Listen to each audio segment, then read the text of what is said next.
حق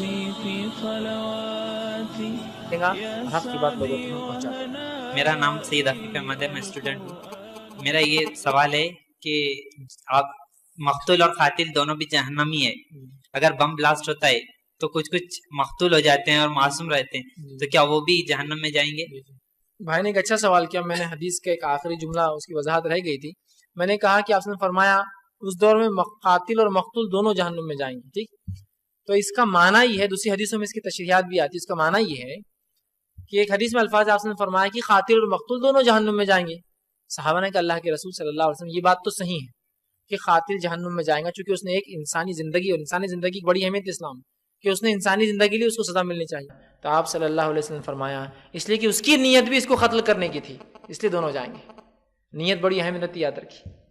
تو اس میں حدیث میں جو آپ نے آخر میں فرمایا قاتل اور مقتول دونوں جہنم میں ہوں گے، تو اس سے بات یہ پتہ چل رہی کہ وہ زمانہ ایسا ہوگا کہ ہر آدمی دوسرے کو مارنے پہ تلا ہوگا. کیوں مار رہا ہے پتہ نہیں، لیکن مارنے پہ تلا ہے.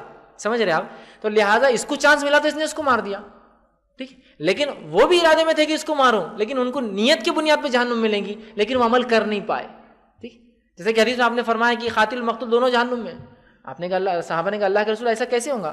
تو کہا مقتول کی بھی نیت قاتل کو مارنے کی تھی، لیکن قاتل طاقتور تھا تو اسے غالب آ گیا تو اس نے قتل کر دیا، لیکن نیت کی بنیاد کی وجہ سے دونوں جہنم میں جائیں گے. یاد رکھیے. تو لہٰذا جو حدیث میں معنی ہے وہ یہ ہے، مقتول بھی جو قتل ہوا اس کی بھی کہیں نہ کہیں نیت قاتل کو مارنے کی تھی. دونوں کو لیکن پتہ نہیں تھا کون کس کو مار رہا اور کیوں مار رہا ہے، بس مار رہے تھے. لیکن یہ معنی ہے. کسی نے ایک سوال کیا کہ جب تک زمین پر ایک شخص بھی لا الہ الا اللہ کہنے والا ہوگا قیامت قائم نہیں ہوں گی. روشنی ڈالی، کیا یہ صحیح ہے؟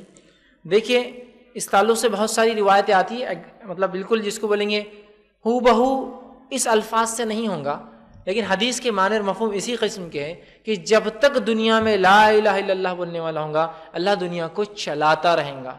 ایک حدیث کے الفاظ یوں آپ نے فرمایا کہ لوگ جو ہے قیامت سے پہلے اتنے جاہل ہو جائیں گے کہ ان کو صرف یہ بات پتہ ہوں گی لا الہ الا اللہ، محمد الرسول اللہ بھی نہیں پتہ ہوں گا. تو صحابہ نے کہا اللہ کے رسول لا الہ الا اللہ کیا کریں گا ان کے لیے؟ تو کہا اتنا بھی ان کے لیے نجات کا ذریعہ بن جائے گا، چونکہ توحید بڑی اہم چیز ہے. یاد رکھیے. لیکن یہ قرب قیامت ہے. ابھی آپ اپنے پر لے لیں لا الہ الا معلوم، ماشاء اللہ اپن تو بچ گئے. ابھی تو ہم کو الحمدللہ اسلام معلوم، اسلام پہ عمل کرنے کی کھلی چھوٹ ہے. یہ قرب قیامت جب لوگ سب کچھ بھول رہے ہوں گے، علم اٹھا لیا جائے گا، قرآن اٹھا لیا جائے گا، علماء ختم ہو جائیں گے، تب ہوگا کہ لا الہ الا اللہ بولنے والا بھی جو انسان وہ اس کے لیے مغفرت کے لیے اترا، محمد رسول اللہ بھی اس کو پتہ نہیں ہوگا. تو اس معنی اور مفہوم کی بہت ساری حدیثیں آتی ہے کہ اتنا بھی جب تک کسی کو زمین پر معلوم ہوگا تب تک اللہ رب العزت قیامت نہیں قائم کریں گا. اور قیامت سے پہلے پھر آپ اندازہ لگائیے کتنے جاہل لوگ ہوں گے. اور ایک حدیث نے فرمایا قیامت سے پہلے اتنے جاہل لوگ ہیں جن پر قیامت قائم ہوں گی کہ وہ راستوں پر گدھے کی جیسا جو ہے زنا کریں گے. جیسا جانور ہوتا ہے نا کھڑے ہوا راستے سے کیا سمجھتا، اور لوگ ان کے پاس سے گزر جائیں گے. ان میں وہ شخص بہت اچھا ہوگا جو یہ کہہ دیں گے بھائی ذرا یہ کام بازو سرک کرتے تو اچھا ہوتا، راستے میں مت کرو، بازو سرک جاؤ. بہت اچھا آدمی ہوگا. مطلب کتنی جہالت ہوں گی، لوگوں کو زنا بھی نہیں پتہ ہوگا اور اتنی جہالت کے راستوں پر یہ عمل کریں گے. ان میں اچھا انسان ہوگا جو کہیں گے بھائی ذرا سڑک سے بازو ہو جاتی تو اچھا ہوتا تھا.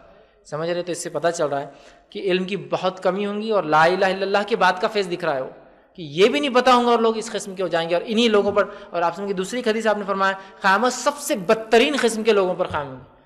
اور لا الہ الا اللہ کہنے والا ظاہر سی بات ہے اس کی وجہ سے قیامت قائم نہیں ہوں گی. وہ اتنا بھی جاننے والے کی وجہ سے اللہ کائنات کو چلاتا رہیں گا. اور پھر جب کوئی علم والا نہیں رہیں گا، سب سے بدترین لوگ ہوں گے، تو اللہ سبحانہ تعالیٰ جو پھر دنیا کو ختم کر دیں گا.